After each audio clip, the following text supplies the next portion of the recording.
1. Marley's Ghost. It is important to remember that Jacob Marley was dead. Did Scrooge know that? Of course he did. Scrooge and Marley had been partners in London for many years, and excellent men of business they were too. When Marley died, Scrooge continued with the business alone.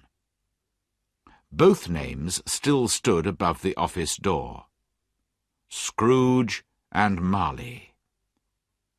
Sometimes people who were new to the business called Scrooge Scrooge, and sometimes Marley. But he answered to both names. He did not care what name they called him.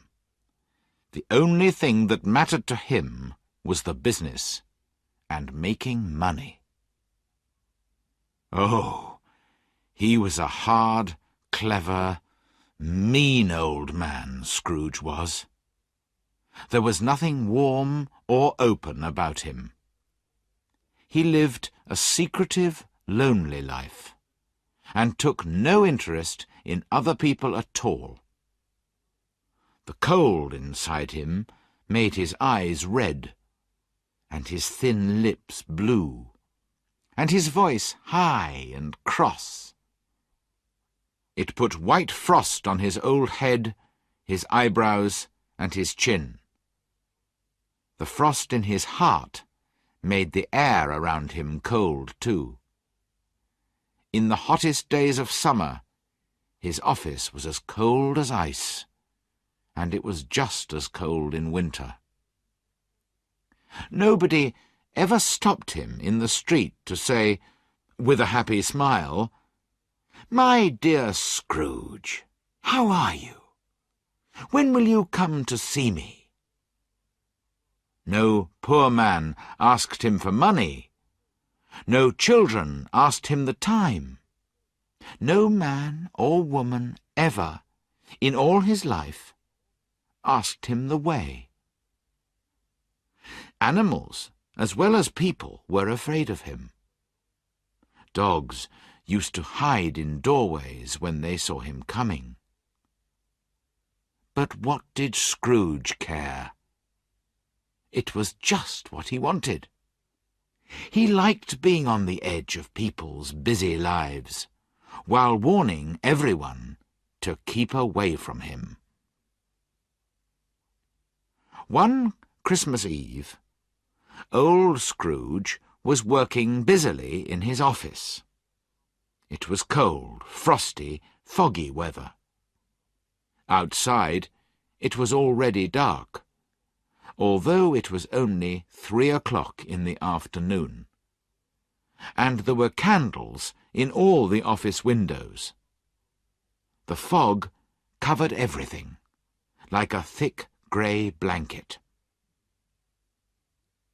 Scrooge kept his office door open, in order to check that his clerk, Bob Cratchit, was working. Bob spent his days in a dark little room, a kind of cupboard, next to his employer's office. Scrooge had a very small fire, but Bob's fire was much smaller.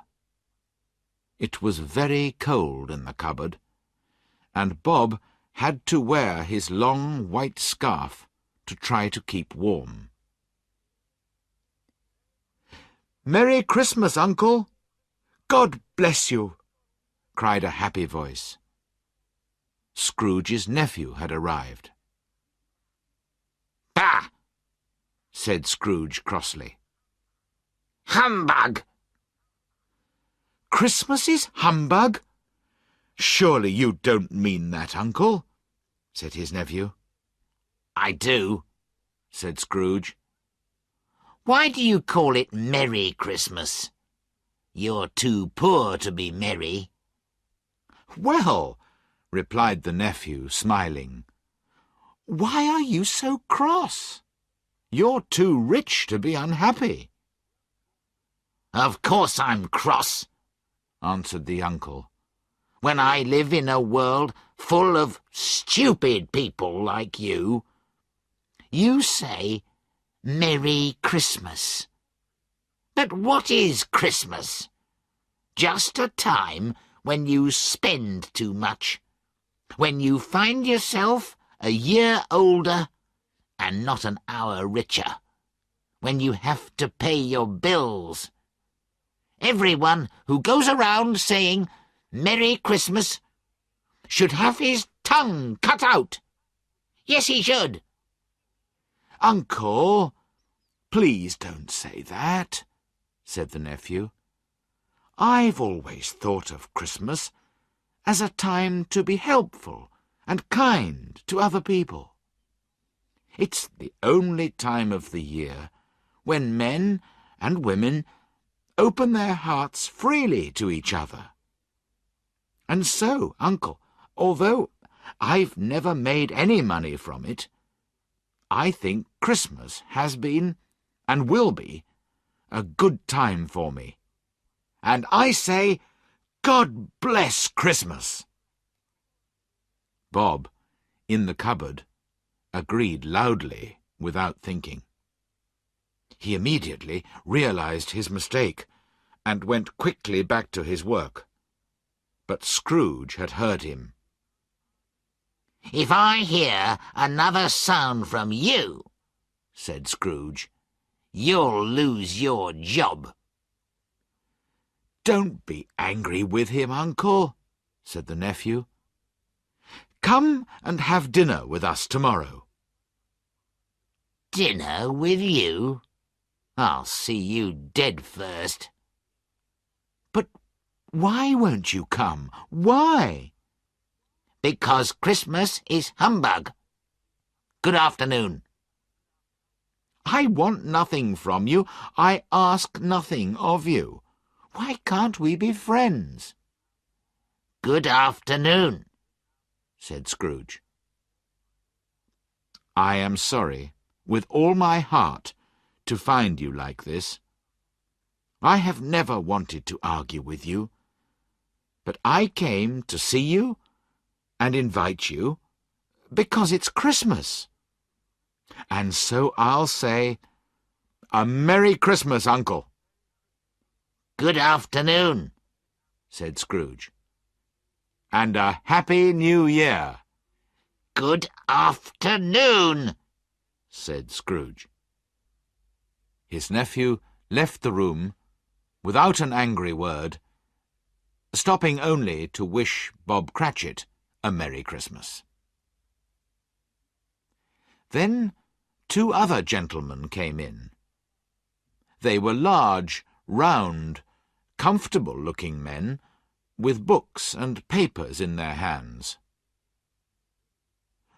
"This is Scrooge and Marley's, I think," said one of them, looking at the papers that he was carrying. "Am I speaking to Mr. Scrooge or Mr. Marley?" "Mr. Marley is dead," Scrooge replied. "He died 7 years ago today, on Christmas Eve."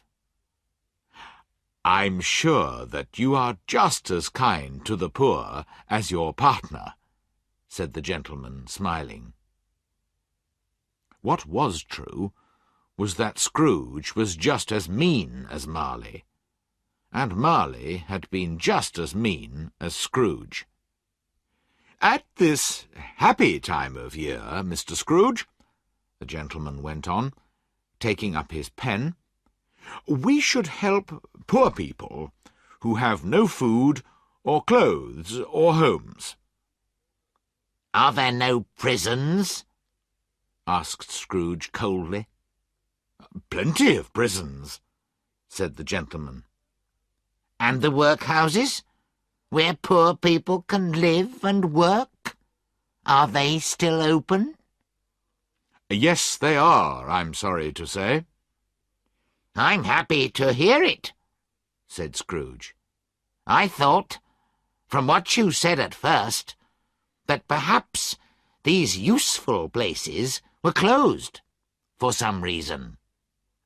"But "Some of us feel," replied the gentleman, "that these places don't offer enough to poor people. We're hoping to give some meat and drink and wood for a fire to people who need all these things. This is a time when we should all be able to enjoy ourselves. How much will you give, sir?" "Nothing," Scrooge replied. "I don't have a Merry Christmas myself, and I won't pay for other people to be merry. We all have to pay for prisons and workhouses. They cost enough. The poor will have to go there." "Many can't go there, and many prefer to die." "If they prefer to die, why don't they die then? There are too many people in the world, so it's a good thing if some of them die. All this is none of my business. It's enough for a man to understand his own business, and not to think about other people's. I'm a very busy man. Good afternoon, gentlemen." The gentlemen shook their heads a little sadly and left the office.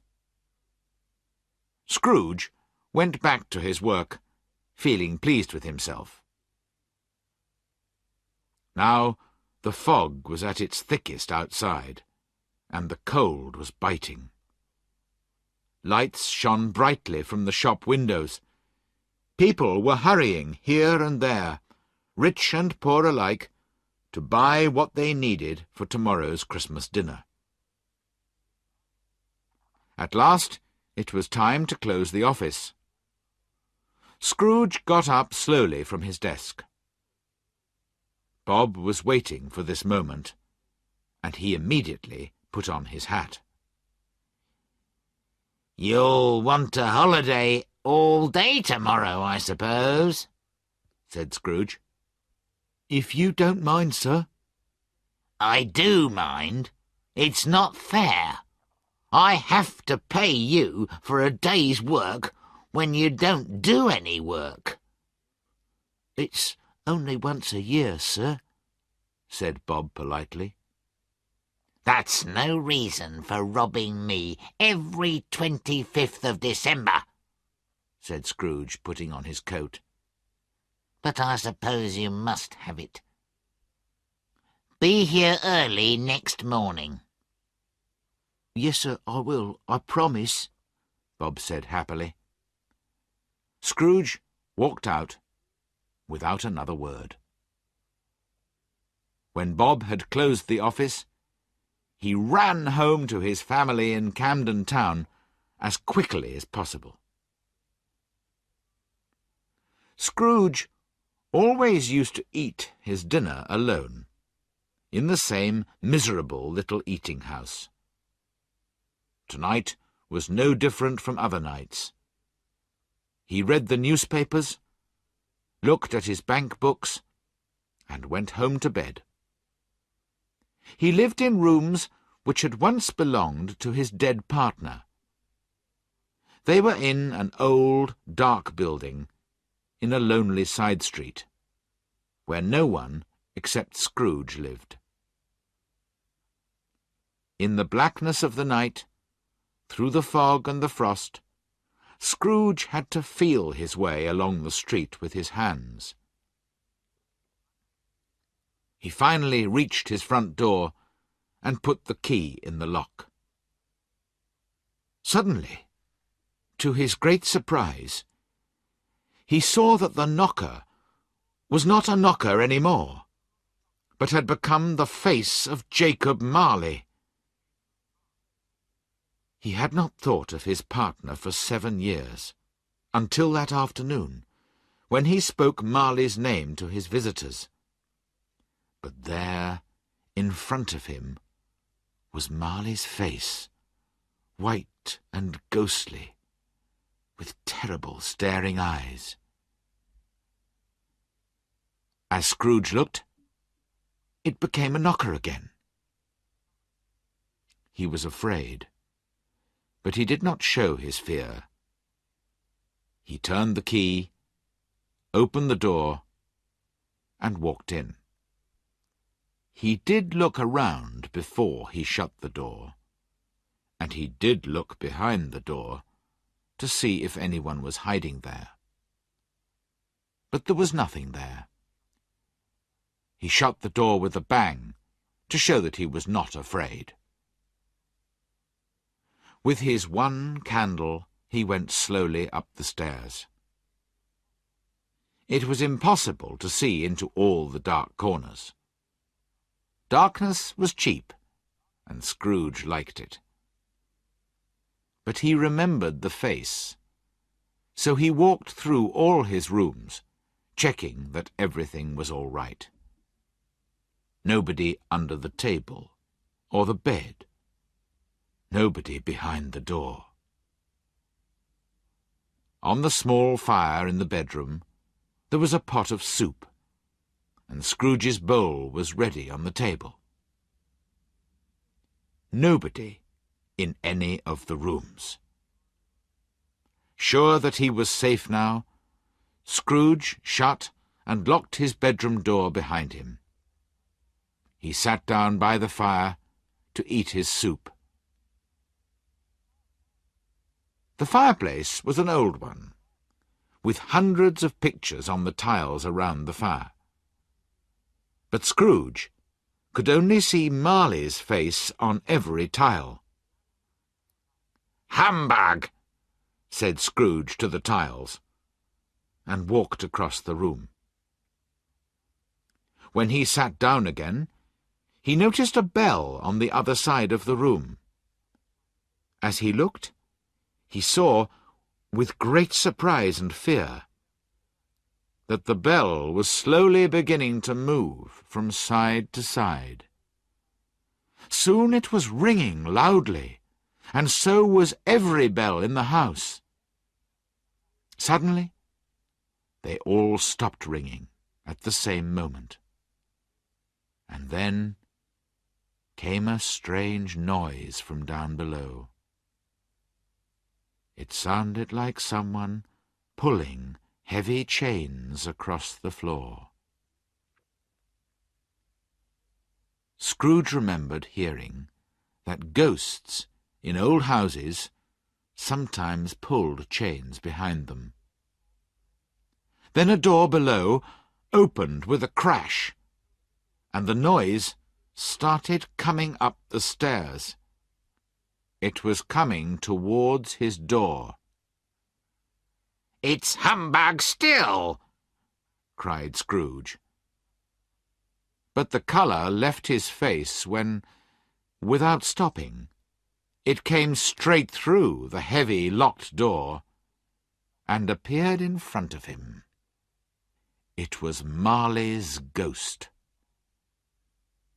Scrooge could see right through its body. Around its middle was a long chain, which had money boxes, keys, bank books, and heavy purses on it. The ghost's death-cold eyes stared fixedly at Scrooge. "Well?" said Scrooge, trying to pretend that nothing strange was happening. "What do you want? And who are you?" "In life I was your partner, Jacob Marley." "It's humbug, I tell you," said Scrooge. "There are no ghosts." But when he said this, the ghost gave a terrible cry and shook its chain in a very frightening way. At once Scrooge fell on the ground in great fear, crying, "Yes, yes, you are real. I see that now. Why have you come? Why do ghosts come back from the dead? Tell me, Jacob." "The spirit of every man who does not help other people in life has to travel endlessly through the world after his death. We have to carry the chains that we made for ourselves in our lifetime. Do you, Ebenezer Scrooge, recognize my chain? It is very like the one that you wear. Scrooge looked around him, but could see no chain. Jacob, he said, please tell me more. I cannot help you much, Ebenezer. I cannot rest. I cannot stay anywhere for long. I have been dead for 7 years, and all that time I have been travelling on the wings of the wind. No peace, no rest for me in death, because I was never good or kind in life. But you were always a good man of business, Jacob, said Scrooge, who was now beginning to worry about his own life. Business, cried the ghost miserably. Why didn't I think of people as my business? I thought only about making money, not about being kind and helpful to other people. Listen to me, Ebenezer. I am here tonight to warn you. You still have a chance to save yourself from what has happened to me. 3 spirits will come to visit you. The first tomorrow at 1 o'clock. The second at the same time the next night. And the third at midnight the following night. You will not see me any more, and for your own peace after death, remember what I have told you. The spirit walked slowly backwards to the window, which began to open. When the ghost reached the window, it held up its hand, and Scrooge listened. He could hear a noise of sad crying in the air. The spirit began to cry too, and it moved out into the frosty, dark night to join the others. Scrooge ran to the window. Outside, the air was full of spirits, all wearing chains like Marley's ghost, all crying miserably as they realized, too late, the terrible mistakes that they had made in their lives. Little by little, the spirits and their voices disappeared into the fog and the darkness, and the night was silent again. Scrooge closed the window and checked his bedroom door. It was still locked. He started to say, "Humbug," but stopped suddenly. Perhaps because he was very tired, or because it was late, he went straight to bed without taking off his clothes, and fell asleep immediately.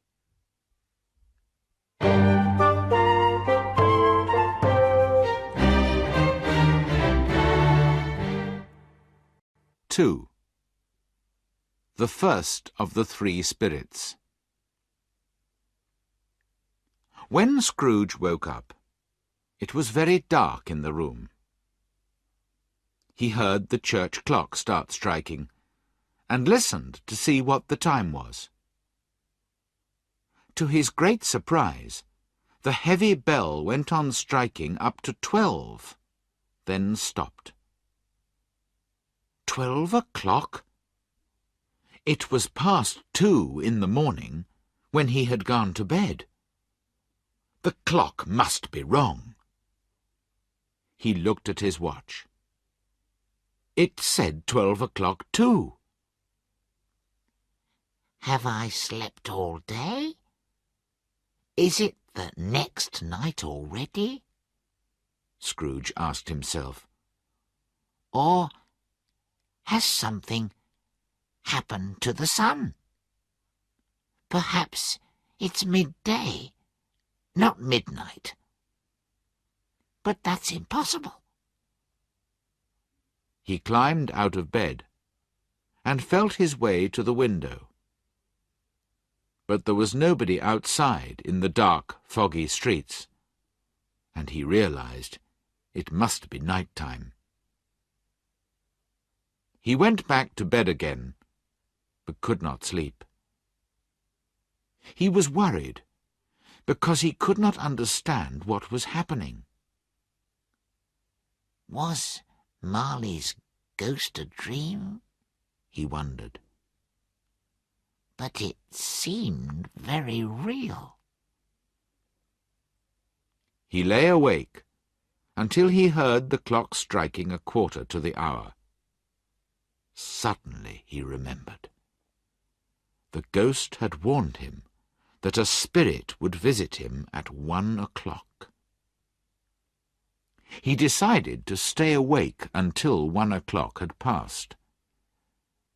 The 1/4 of an hour passed very slowly, but at last he heard the clock striking the 4 quarters. "It's 1 o'clock!" cried Scrooge delightedly. "And nothing has happened." But he spoke before the hour bell had sounded. The clock now struck a deep, sad 1. And immediately light shone into Scrooge's bedroom. The curtains round his bed were pulled open. Scrooge sat up in bed and stared at his ghostly visitor. A strange figure, half like a child, half like an old man, looked back at him. It had long, white hair, but its skin was soft and young. It wore a short, white robe covered with both summer and winter flowers. But the strangest thing about it was that from the top of its head shone a bright, clear light. Perhaps this light was sometimes too bright, because under one arm it carried a hat, which looked like a large extinguisher. "Who and what are you, sir?" asked Scrooge. "I am the ghost of Christmas past," replied the spirit, in a soft, gentle voice. Do you mean long ago in the past?" asked Scrooge. "No, your past." "Spirit, please tell me why you are here." "I am here for your own good," answered the ghost. "Thank you," replied Scrooge politely. But secretly he thought, "Bah! A night of unbroken sleep is a more useful thing to have."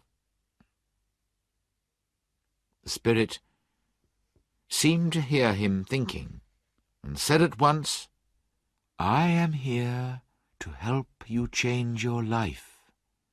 Watch and listen." It put out a strong hand and held Scrooge by the arm. "Get up and come with me."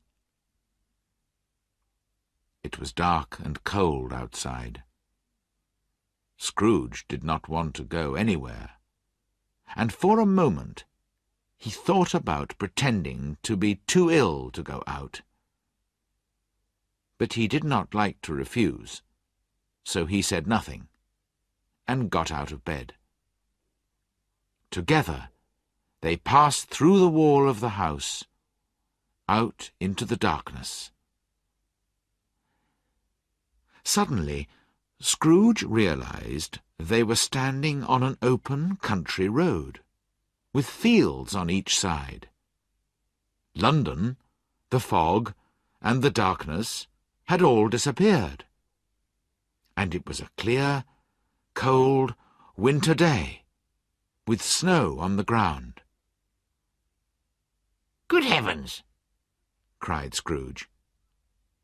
"I was born near here. I remember it well." The spirit looked kindly at the old man. "How strange that you've forgotten it for so many years. What is that on your face? Are you crying?" Scrooge put a hand over his eyes. "It's nothing. I've got a cold, that's all. Take me where you want, Spirit."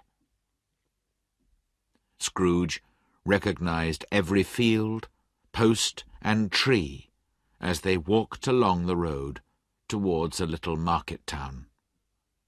All around them were young schoolboys on horses and in farmers' carts, laughing and wishing each other a Merry Christmas as they travelled to their homes for the Christmas holiday.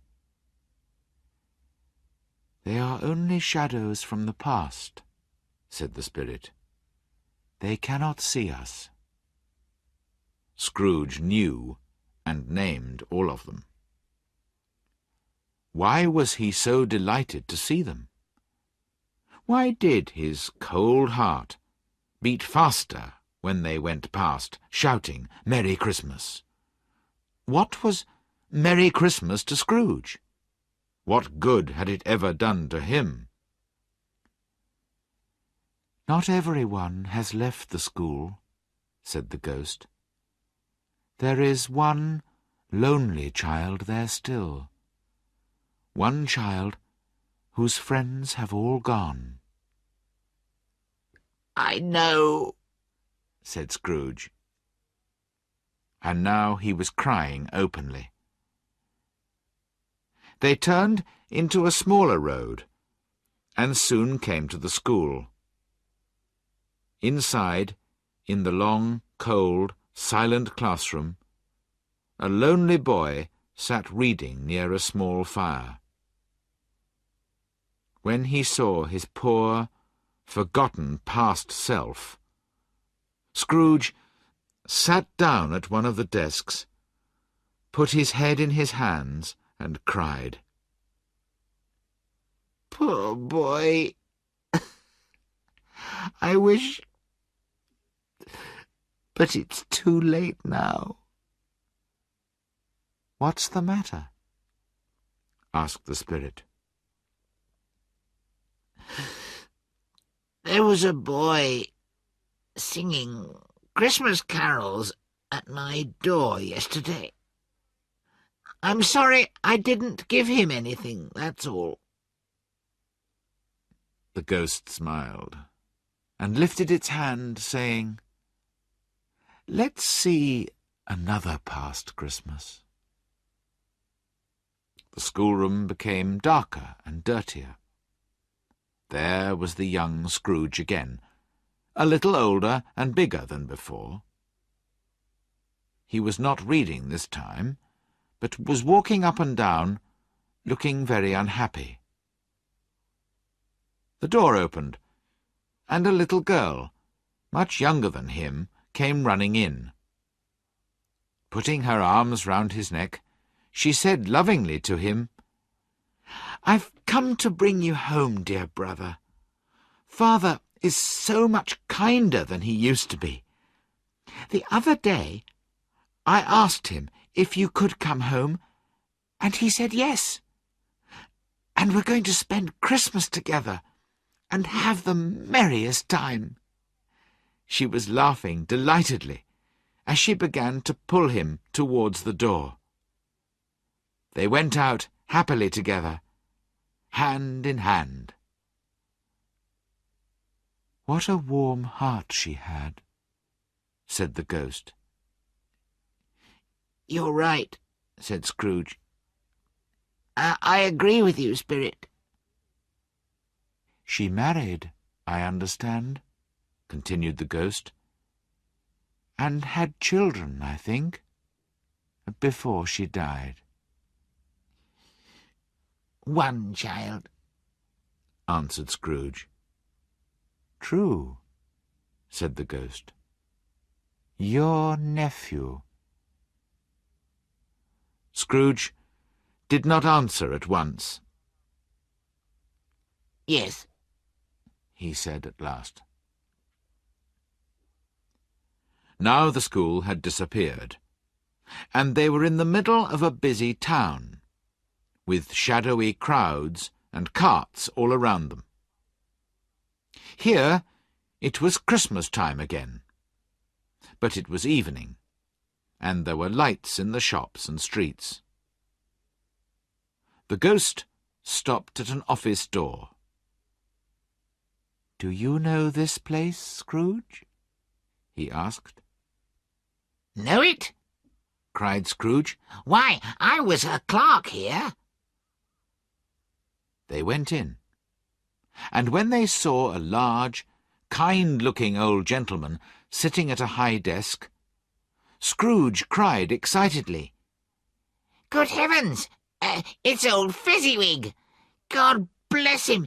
It's Fezziwig alive again!" Old Fezziwig put down his pen and looked at the clock. Fastening his coat buttons over his fat stomach, he started laughing as he called out in a rich, deep, happy voice, "Ebenezer! Dick! 7 o'clock! No more work tonight. It's Christmas Eve, remember." The young Scrooge hurried in with another clerk. "That's Dick Wilkins," said Scrooge quietly to the ghost. "He always liked me. Oh dear, poor Dick." Together, the two young clerks put away all the pens and papers, and, following Fezziwig's orders, cleared all the furniture away from the centre of the room. In came a fiddler. In came Mrs. Fezziwig, fat and smiling. In came the 3 Fezziwig daughters, sweet and pretty. In came the 6 young men who were in love with them. In came the cook with her young man, the milkman. In came the boy from next door, with the girl from the house opposite. In they came, some quietly, some noisily, but all happy because it was Christmas Eve. The fiddler started playing, and away they all went in the dance, 20 pairs at the same time, round and round, down the middle and up again. When they were all tired, old Fezziwig cried out, "Well done! Now, have something to eat and drink." There was cake and hot meat and bread and cold meat and fruit and all kinds of drinks on a long table near the door. And after they had eaten, they danced again. When the clock struck 11, the dancing ended. Mr. and Mrs. Fezziwig stood by the door, shaking hands with each person as he or she went out, and wishing him or her a Merry Christmas. During this time, Scrooge had thought of nothing except what was happening in front of his eyes. He remembered and enjoyed it all with the greatest delight. But when the dancing came to an end, he realized that the ghost was looking at him. The light on the spirit's head was burning very clearly. "It seems easy enough to amuse these childish people," said the ghost. "It was nothing much that Fezziwig did, was it? After all, he only spent a few pounds on food and drink and paying the fiddler." "It isn't a question of money," replied Scrooge warmly. He was speaking like the young man he used to be, not the old man he was now. "No, Spirit. You see, our employer can make us happy or sad. His words, his looks, all these things are so important. The happiness that he gives is just as valuable as money."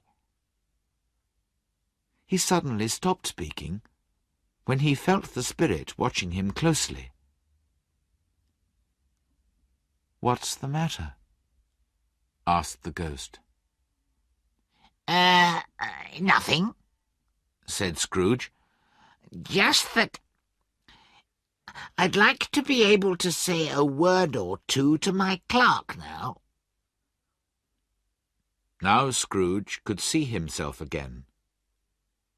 He was older now, and it was clear that he was beginning to show an unhealthy interest in money. His eyes were restless, and his mouth looked thin and mean. He was not alone, but was sitting beside a lovely young girl. The light that shone brightly from the ghost of Christmas past showed that she was crying. "I know it doesn't matter very much to you," she said softly. "You care about gold more than you care about me. Perhaps I shouldn't be sad. Money will give you the happiness that I wanted to give you." "But I haven't changed towards you, have I?" "You have changed. We promised to marry a long time ago, when we were both poor and happy to be poor. I have stayed the same, but you have different hopes and dreams now. I loved the man that you used to be, but I know that you do not wish to marry me any more. So I've come to tell you that you're free. Be happy in the life that you've chosen." And she left him. "Spirit," cried Scrooge, "show me no more. Take me home. This is too painful." "One shadow more," said the ghost. "No more," cried Scrooge. "I don't wish to see any more." But the spirit held his arms, and he could not escape. Now they were in another place, in a room which was not very large, but comfortable. Near the fire sat a beautiful young girl. Scrooge thought she was the girl that he had just seen, until he saw her, now a good-looking married lady, sitting opposite her daughter. The room was full of children, and noise, and shouting, and laughing. Just then the door opened, and the father entered, carrying a great pile of Christmas presents.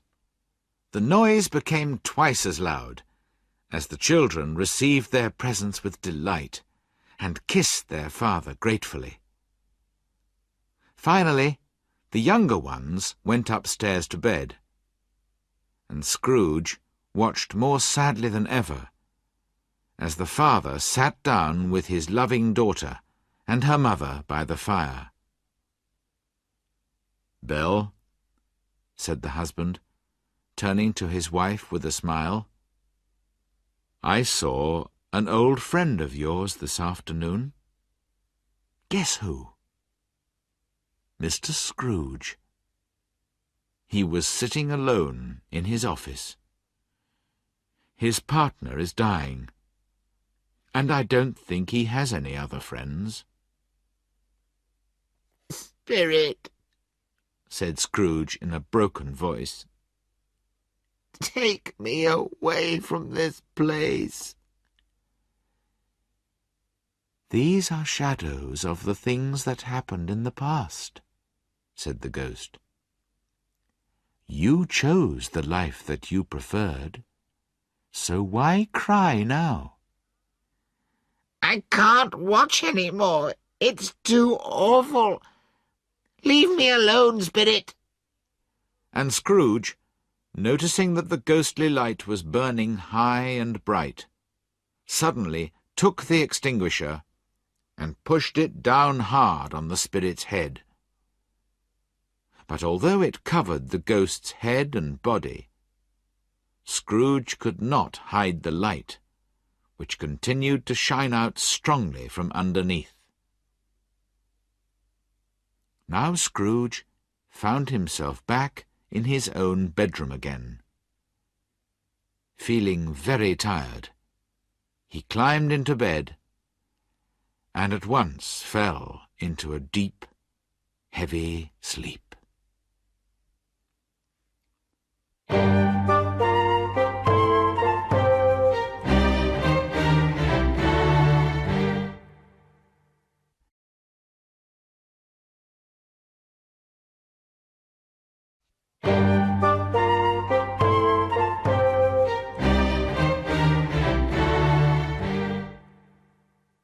Three. The second of the three spirits. When Scrooge woke up, he realized immediately that the church clock was just going to strike 1. He felt sure that the second spirit would soon visit him.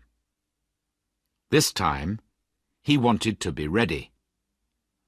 So he pulled back all the curtains round his bed himself and lay there, waiting. At 1 o'clock, instead of a spirit, a strong light shone down on Scrooge's bed. He felt very frightened.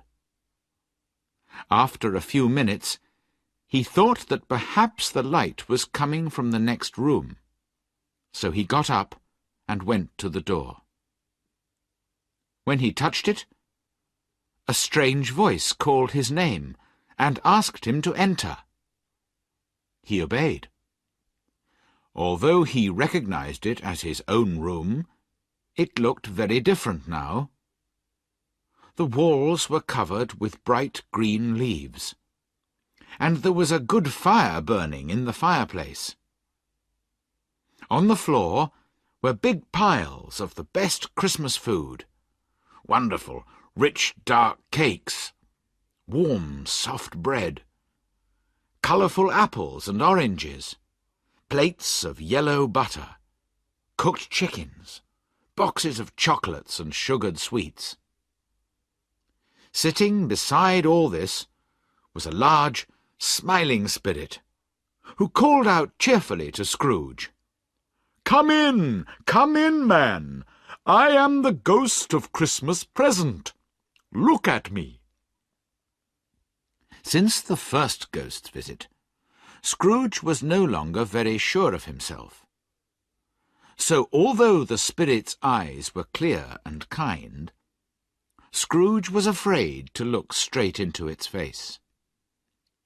But he could see that its body was dressed in a long green robe. Its long brown hair fell freely down its back, and its face wore a warm and friendly smile. Light shone from the torch which it was holding in its strong right hand. "Spirit," said Scrooge quietly, "take me where you want. Last night I learned a lesson which is working now. If you have anything to teach me tonight, Let me learn from you. "Touch my robe," said the spirit, and Scrooge obeyed. The food, the room, the fire, all disappeared, and they were standing outside in the cold, snowy streets on Christmas morning. Although the sky was grey and the streets were dirty, the people looked surprisingly cheerful as they hurried to the bakers' shops with their Christmas dinners, all ready for cooking. The spirit seemed specially interested in poor people. He stood with Scrooge in a baker's doorway and held his torch over the dinners as they were carried past him. Sometimes, when he saw people pushing each other or getting angry, he lifted his torch over their heads, and immediately they became kinder, or stopped arguing.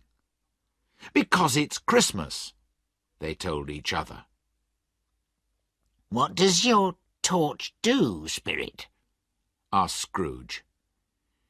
"It gives a special taste to people's dinners on this day," answered the spirit. Why do you use it most on poor people? Said Scrooge. "Because poor people need it most," was the reply.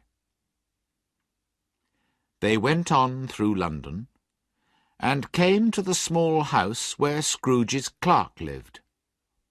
Here the spirit smiled, and held his torch high over the door. Inside, Bob Cratchit's wife and second daughter Belinda, in their everyday dresses, but looking clean and pretty, were putting plates on the table for their Christmas dinner. Bob's son Peter was helping to cook the potatoes, and two smaller Cratchits, a boy and a girl, were running round excitedly. Just then the eldest daughter, Martha, arrived home from work. "Here's Martha, Mother!" cried the two young Cratchits happily. "We're having a really big chicken for dinner, Martha." In fact, it was only a small chicken, but it seemed large to the excited children.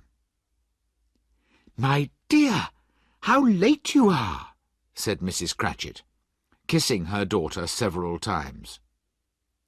"We were so busy yesterday, Mother," replied the girl.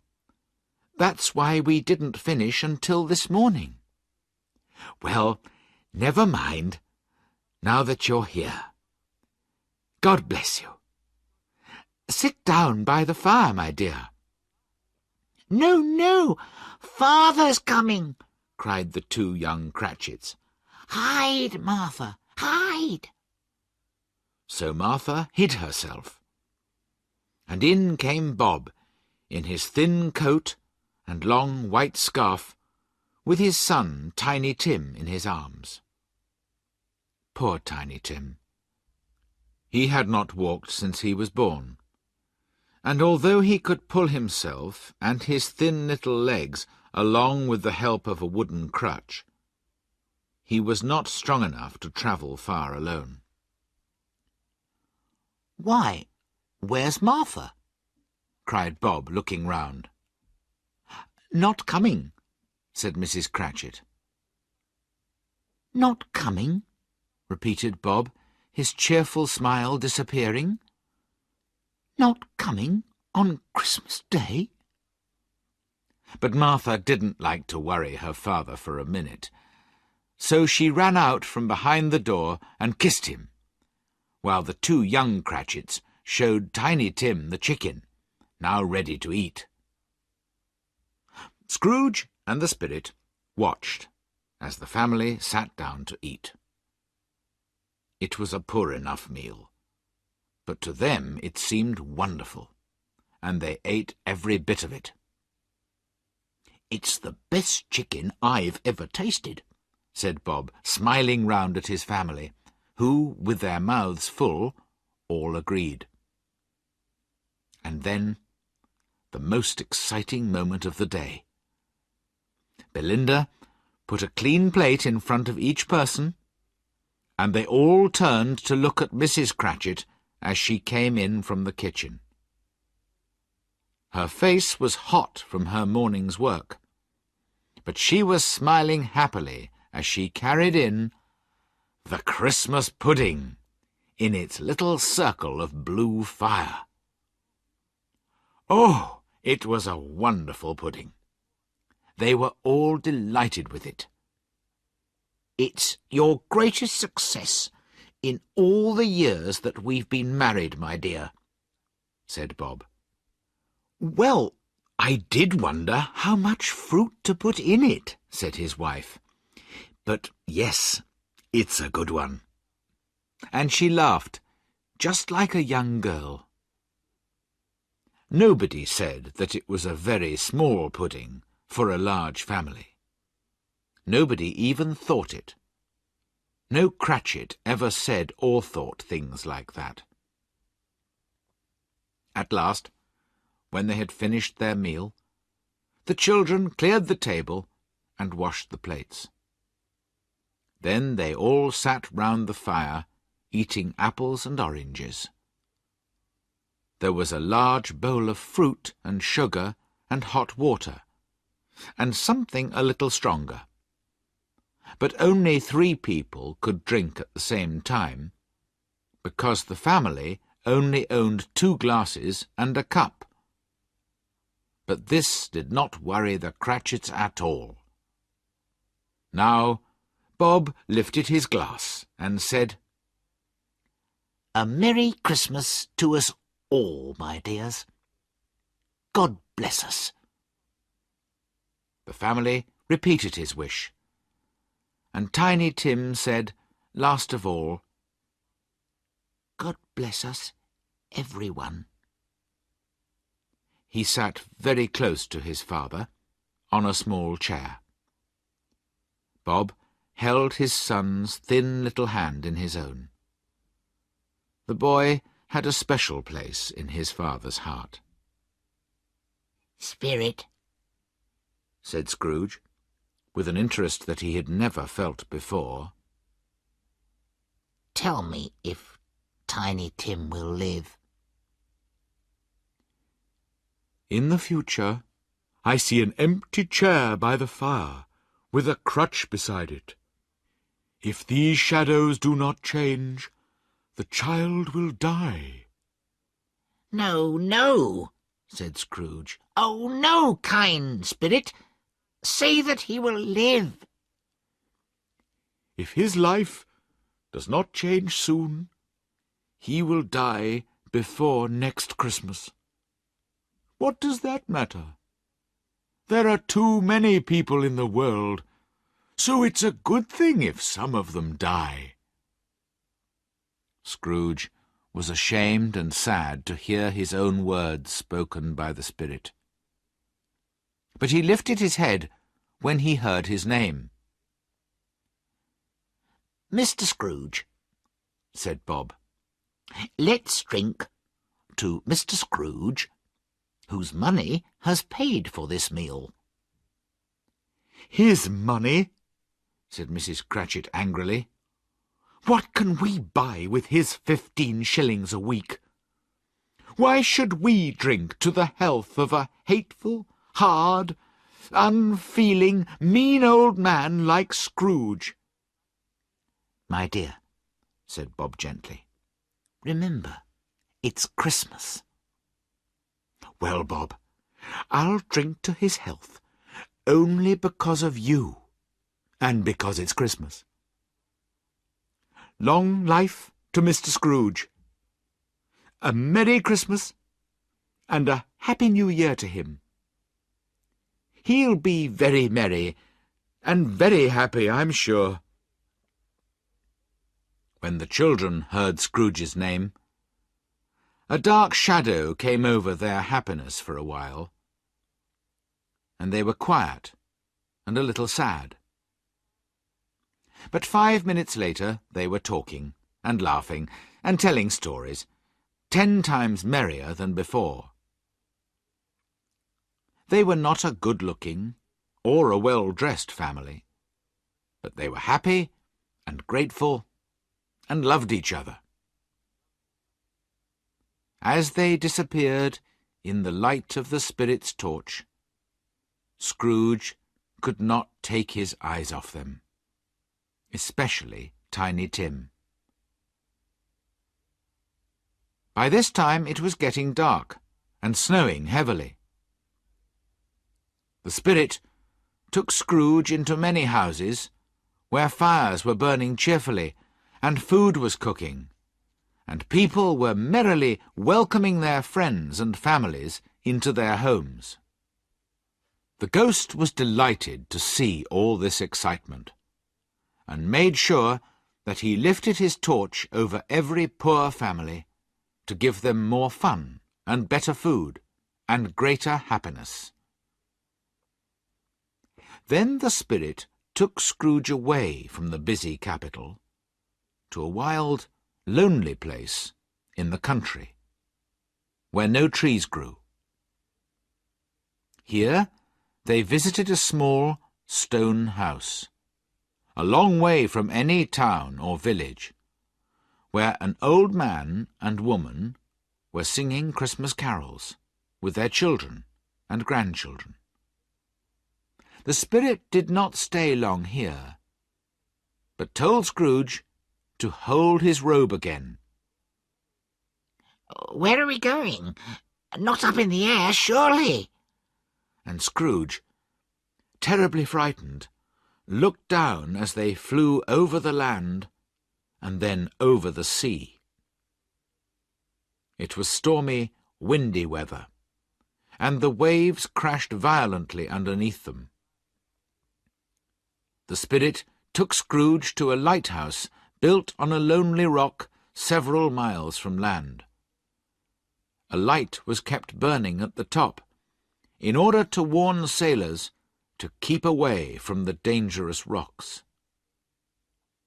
2 men lived here, in this cold, unfriendly place, far away from their families, but the spirit smiled to see them shake hands, wish each other a Merry Christmas, and sing a carol together in front of their fire. Again the spirit and Scrooge flew on, and together they landed on a ship in the middle of the sea. Here, every man, although many miles from home, had a kind word for his friend, or thought warmly of his family, because it was Christmas. It was a great surprise to Scrooge, while listening to the noise of the wind and waves, to hear a happy laugh. He recognized it as his nephew's, and found himself, with the smiling spirit beside him, in his nephew's bright, warm sitting-room. When Scrooge's nephew laughed, everybody who was with him wanted to laugh too. He had that kind of laugh. And at that moment, his very pretty wife and several of his friends were laughing with him. "He said that Christmas was humbug! Ha, ha, ha!" cried Scrooge's nephew. "That's very bad of him, Fred," said his wife. "He's a strange old man," said Scrooge's nephew, "but I'm sorry for him. His money is no use to him, you see. He isn't at all happy or comfortable, although he's rich. It's sad to think of him sitting alone in his cold room. And so I'm going to invite him every Christmas. He can be cross and miserable if he likes, but I'll go on inviting him, and one day, perhaps, he'll think better of Christmas." After tea, the cheerful little group sang songs and played music. Scrooge recognized the song that his little sister used to sing, and remembered sadly what the ghost of Christmas past had shown him.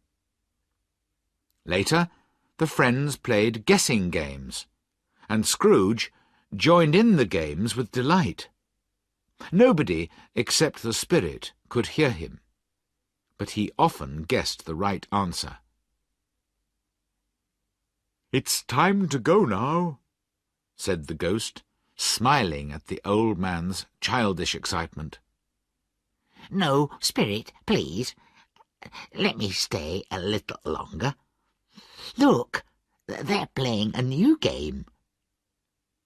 It was a game called Yes and No, in which Scrooge's nephew had to think of something, and the others had to ask questions to discover what it was. The only possible answers were yes or no. Scrooge heard that Fred was thinking of a living animal, a wild animal, sometimes an angry animal, which lived in London and walked in the streets. Every time he answered a question, Fred could not stop himself laughing. At last, his wife's dark, pretty sister started laughing too. I know what it is, Fred. I know," she cried out. "It's your Uncle Scrooge." Everyone laughed until they cried. What a wonderful game! What a clever idea of Fred's! But at last Fred dried his eyes and said, "We've been very merry because of him, so I think we should drink to his health. Here's to Uncle Scrooge. A Merry Christmas and a Happy New Year to the old man. Uncle Scrooge! To Uncle Scrooge!" they all cried, cheerfully lifting their glasses.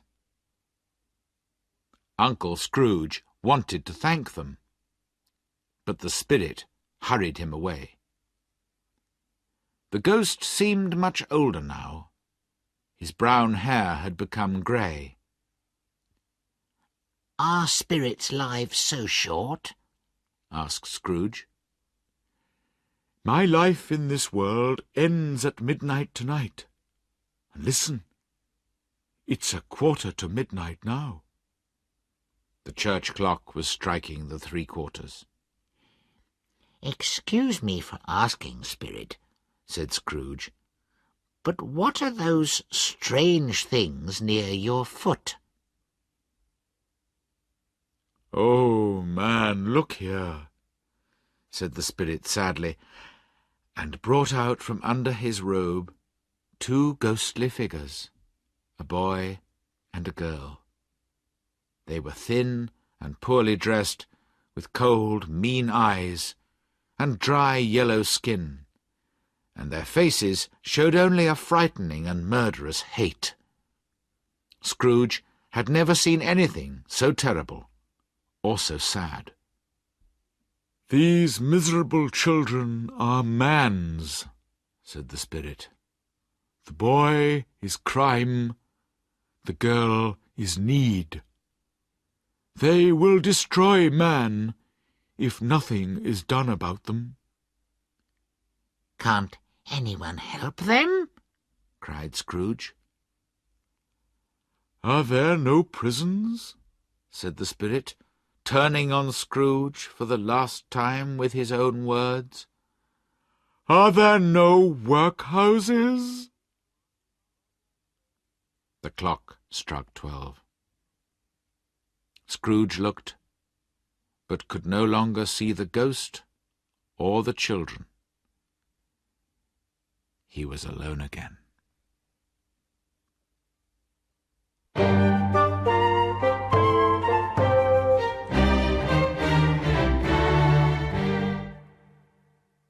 "4. The last of the spirits.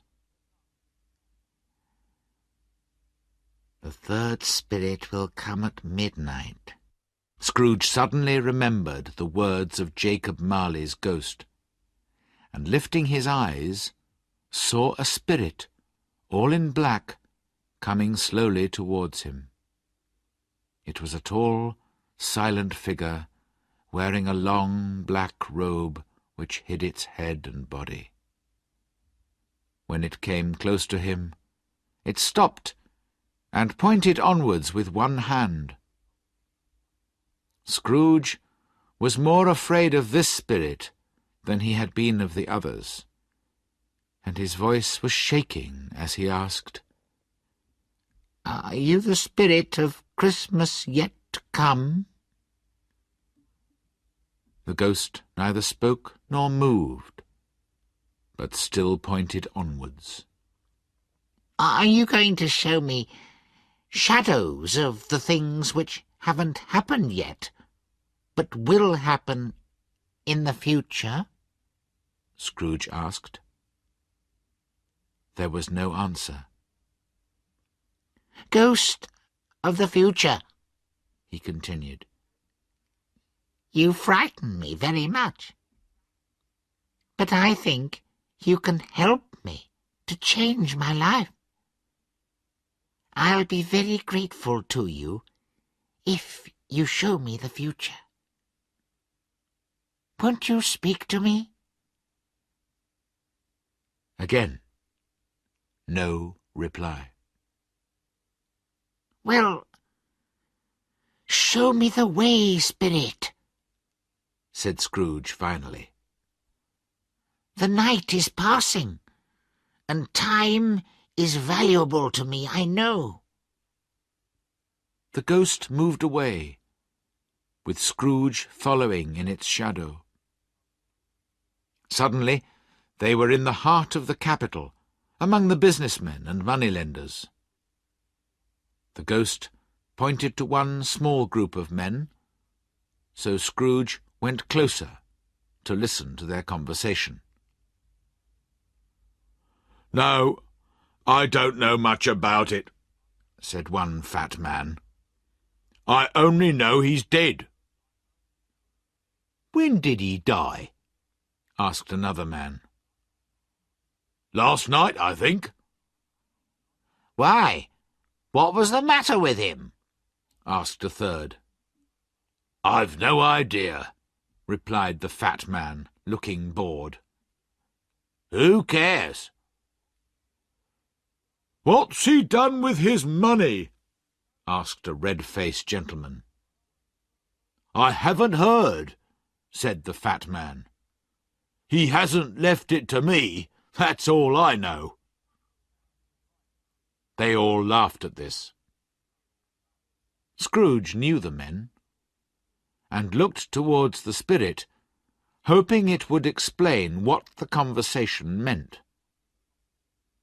But the ghost moved on, pointing at two more men. Scrooge listened again. He knew these men well. They were rich and important, and he had often done business with them. "How are you?" said one. "How are you?" replied the other. "Well," said the first, "the old man has died at last, has he?" "So they tell me," replied the second. "Cold, isn't it?" "Nice and frosty for Christmas. Good morning." Not another word. That was the end of their meeting. Scrooge wondered why the spirit wanted him to hear these conversations. What could they mean? The dead man could not be his partner Jacob, because he was already dead. Scrooge watched carefully, trying to understand. He looked round for his own shadow, but could not see himself anywhere. "Perhaps that's not surprising," he thought, "because if I change my life, and I'm planning to do that, I won't be the same person in the future. Just then he noticed the spirit standing quiet and dark beside him, with its pointing hand. He felt the unseen eyes staring fixedly at him behind the black robe. Scrooge's body shook, and he felt cold. They left the busy offices and banks, and went to another part of the capital, where Scrooge had never been before. The streets were narrow and dirty, the houses miserably poor, the people unwashed and half-dressed. Down one street there was a small shop, where an old man was sitting waiting for customers. His business was buying old furniture or clothes, and selling them again to the poorest people in London. As Scrooge and the spirit watched, 3 women arrived at the shop door at the same time, each carrying a large bundle. They looked very surprised, and a little ashamed to see each other. Suddenly, they all started laughing. "Ladies, you couldn't find a better place to meet," said Joe, the old man, getting up. "Now, come inside and show me what you've got to sell." Inside, the first woman put her bundle on the table and said, I don't care if everybody knows where this comes from. We all have to take care of ourselves. He always did. That's right, agreed the second woman. Very true, agreed the third. Does a dead man need these things? Continued the first woman. And why was he so mean while he was alive? We all worked for him, didn't we? Cleaned his house, washed his clothes, cooked his soup. And what did we get? 3 shillings a week. It's no surprise that he died alone, with no friends around him. You never spoke a truer word, said the second. He was a bad man. We all know that, said the third. Now, what have we here? Said old Joe, opening the women's bundles. Buttons, pencils, boots, silver spoons, some excellent bed curtains, blankets, and a very good shirt, he added, feeling the fine cotton. Yes, it was his best, said the first woman. They put it on him after he died, but he doesn't need it now that he's dead. And the blankets and bed curtains, he doesn't need them either. You took the shirt off a dead body, and the blankets and curtains off his bed while he was lying there? Well, well, said Joe, shaking his head. Here's your money. And he counted out several shillings into the women's hands. Ha, ha, ha, laughed the first woman. He frightened everyone away when he was alive, and we've made money out of him now that he's dead. Ha, ha, ha. Scrooge felt sick and angry at the same time. Spirit, he said, I see now. I could be that unhappy man. Good heavens, what's this? Joe and the women had disappeared, and Scrooge was standing in a dark room. Opposite him was a bed with no blankets or curtains. A light shone down from above onto the body of a dead man, covered with a sheet. How sad, thought Scrooge. to die with no friends or family around him, to lie in an empty room with no candles or flowers, and robbed of his clothes, to know that nobody loves him because he loved nobody in his life. Money can't buy a happy life or a peaceful death. He looked at the spirit, whose hand was pointing at the man's covered head. It would be easy to lift the sheet and see who the man was. But for some reason, Scrooge could not do it. "Spirit," he said, "this is a terrible place. Let's go." Still the ghost's unmoving finger pointed at the man's head. "I understand you, but I can't look at him, Spirit.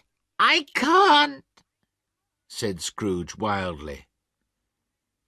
"If there's anyone in this town who feels anything at this man's death, show that person to me, Spirit, please."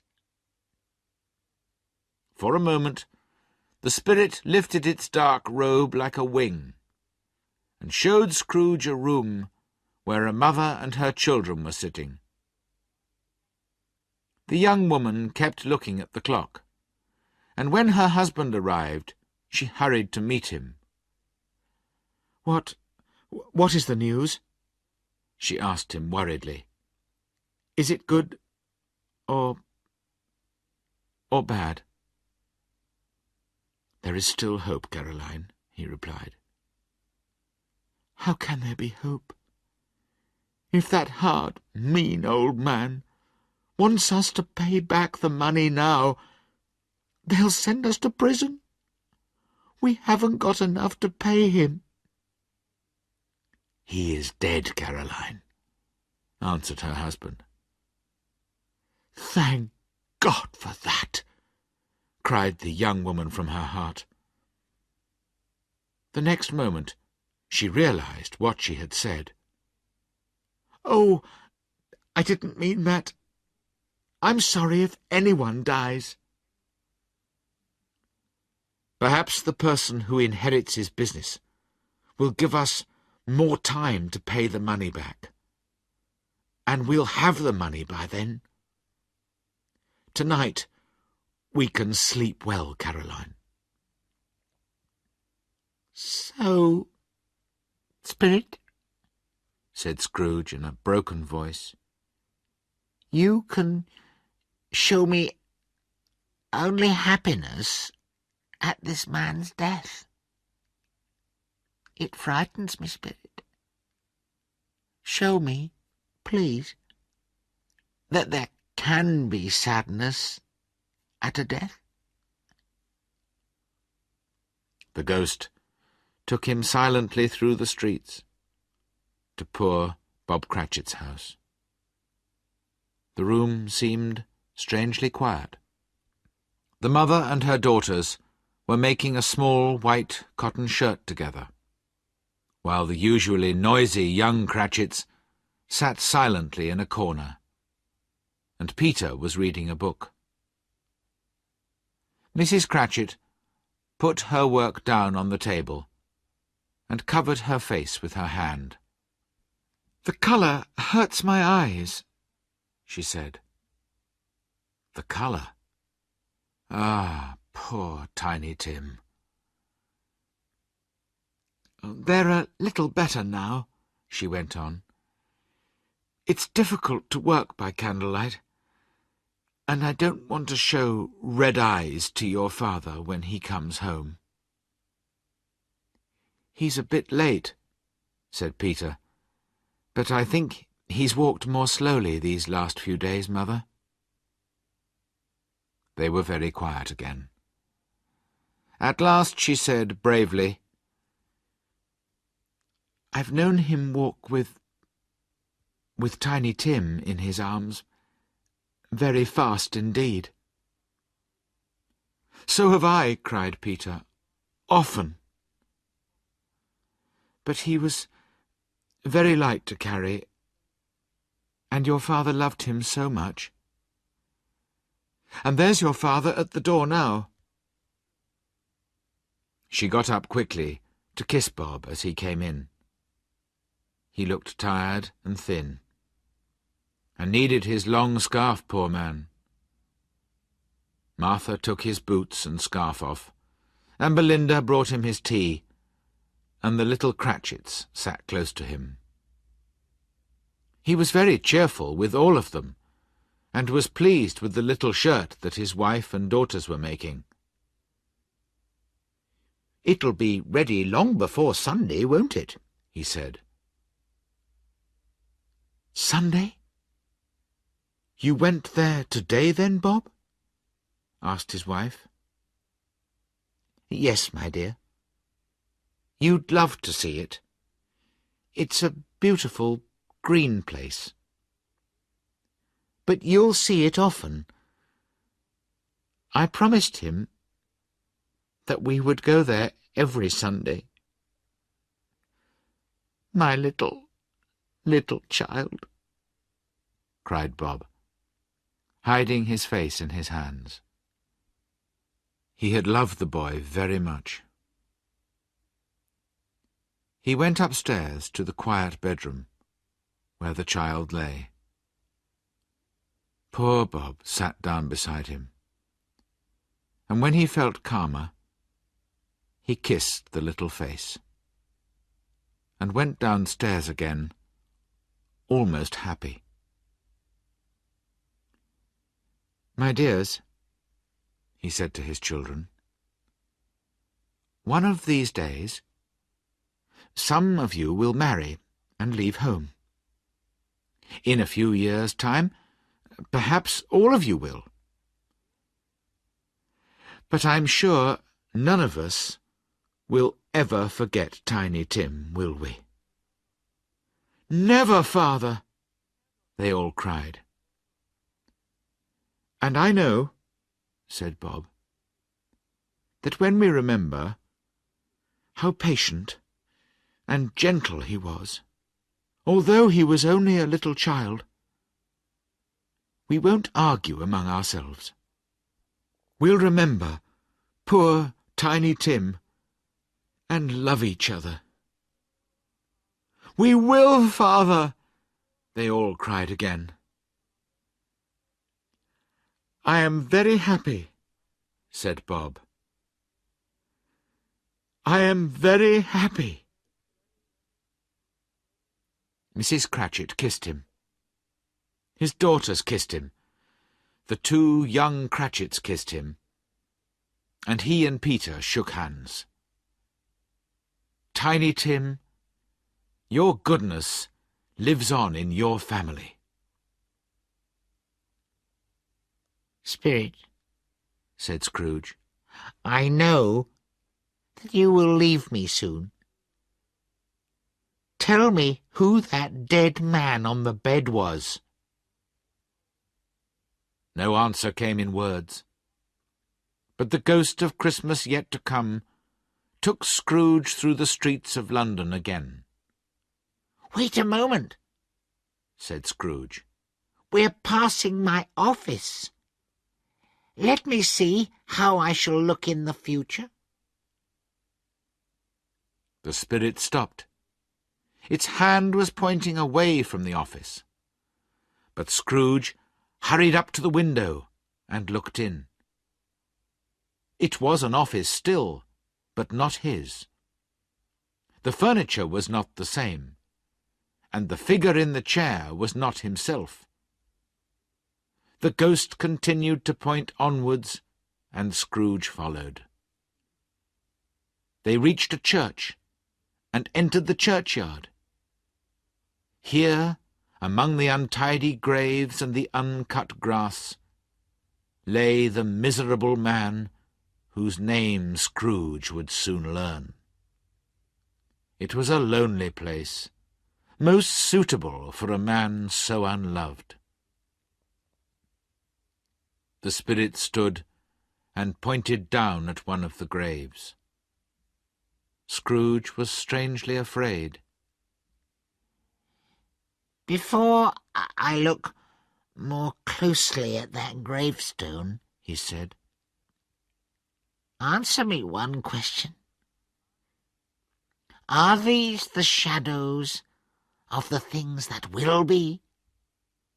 Or are they only shadows of the things that may be?" Without replying, the ghost pointed silently down at the grave. Scrooge moved slowly towards it, and following the finger, read on the stone his own name: Ebenezer Scrooge. "Am I that man who was lying on the bed?" he cried. The spirit pointed from the grave to him and back again. "No, spirit! Oh, no, no!" The finger was still there. Scrooge fell to the ground in front of the ghost, holding its long, dark robe. "Spirit, listen. I am a changed man. I have learnt my lesson from you spirits. Why show me this terrible end if there is no hope for me?" For the first time, the hand appeared to shake. "Good spirit, tell me that my future will change if I change my life now." The kind hand shook again. "I will remember the past and think of the future. I will be good to other people. I will keep Christmas in my heart and will try to be kind and cheerful and merry every day. Oh, tell me I can clean away the writing on this stone." Wildly he caught the ghostly hand and held it for a moment. But the spirit was stronger than him and pulled its hand away. Just then Scrooge noticed that something strange was happening to the spirit. It was getting smaller and smaller, and suddenly it became a bedpost.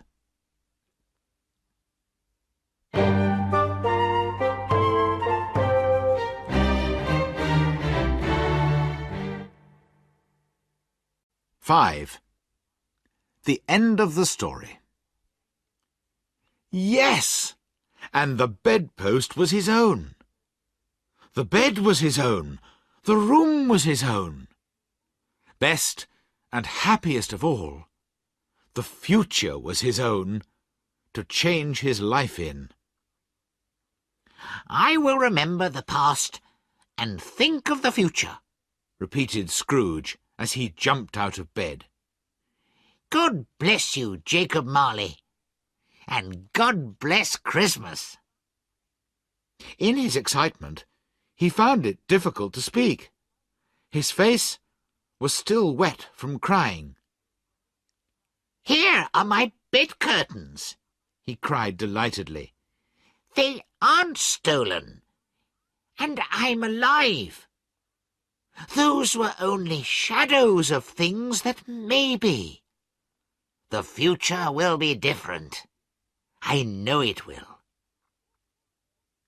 All this time, his hands were busy, hurriedly putting on his clothes. He put his left foot in his right shoe, couldn't find the buttons on his shirt, and forgot to brush his hair. "I don't know what I'm doing," said Scrooge, laughing and crying at the same time. "A Merry Christmas to everybody. A Happy New Year to all the world. Hurrah! There's the door which Jacob's ghost came through. There's the corner where the ghost of Christmas present sat. There's the window where I saw the travelling ghosts. It's all true. It all happened. Ha, ha, ha, ha! Really, for a man who hadn't laughed for so many years, it was an excellent laugh. The father of a long line of excellent laughs. I don't know what day of the month it is, said Scrooge. I don't know how long I've been with the spirits. I don't know anything. I'm just like a baby. Never mind. I prefer being a baby. Hurrah! Just then he heard the church bells ring out louder than he'd ever heard before. Running to the window, he opened it and looked out. No fog at all. A clear, bright, cold day.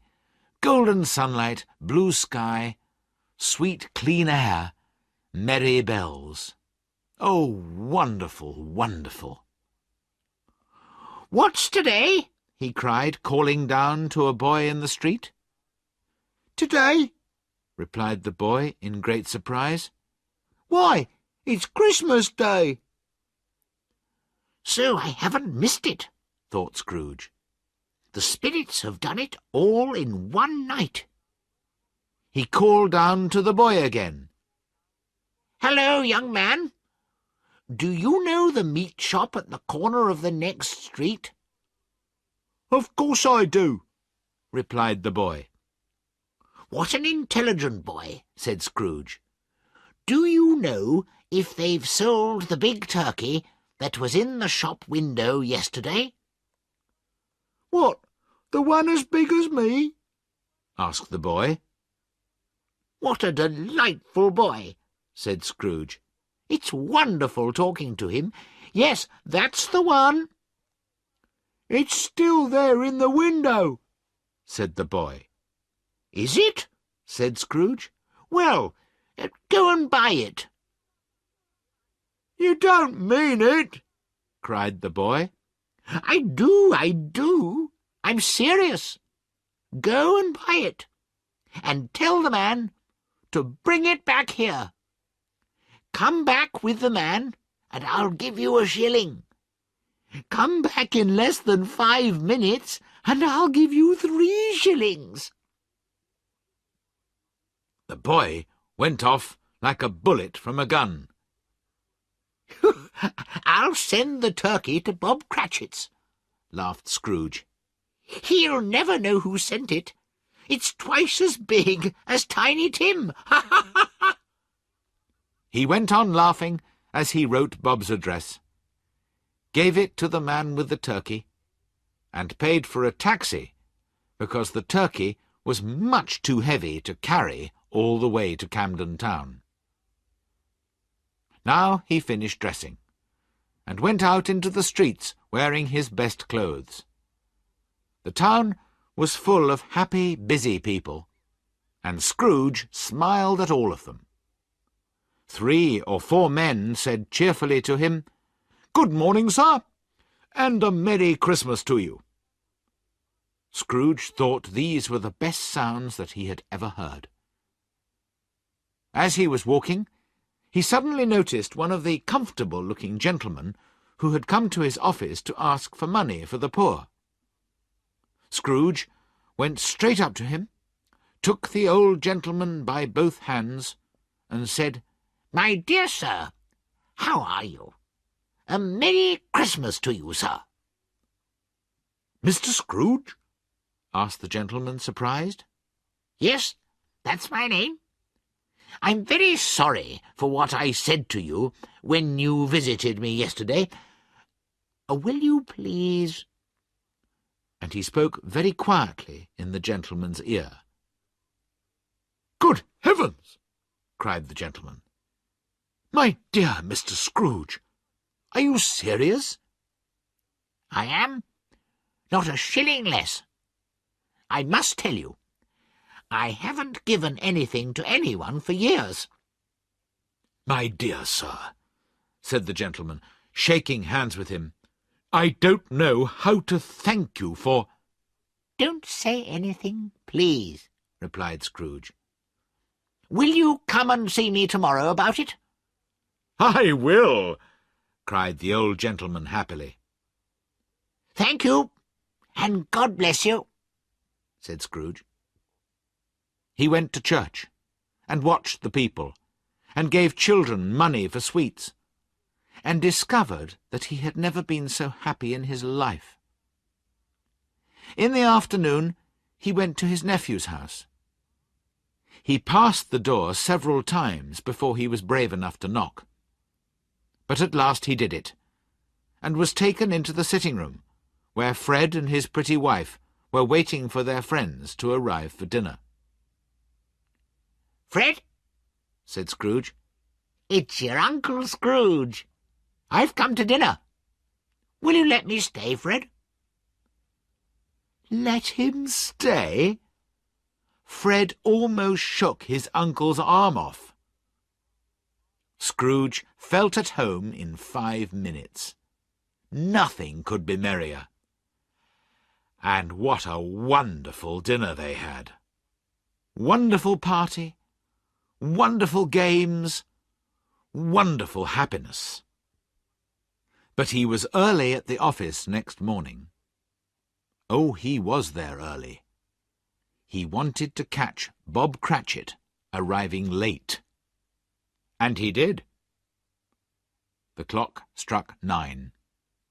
No Bob. 1/4 past. No Bob.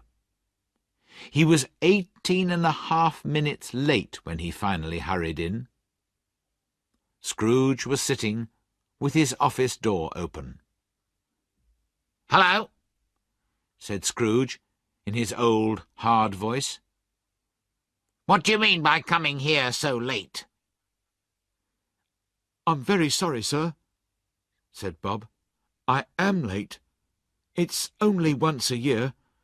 We were rather merry yesterday, sir." "Now, I'll tell you what, my friend," said Scrooge. "I'm not going to have this any longer. And so," he continued, jumping off his chair and shaking Bob's hand, "I'm going to pay you twice as much." Bob's face went white.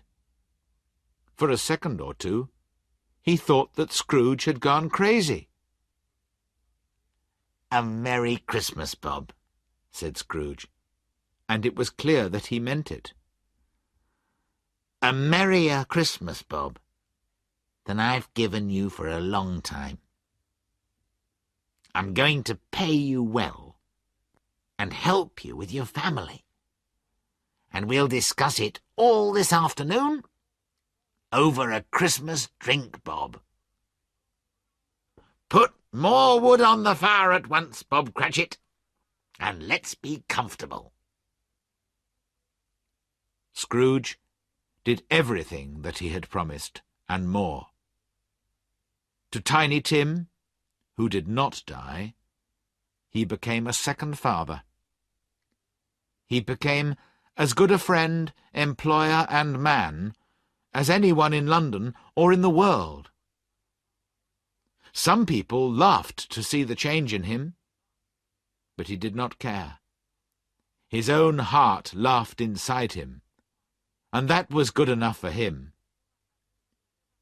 He never had any more conversations with spirits, but kept Christmas cheerfully and lived a happy life.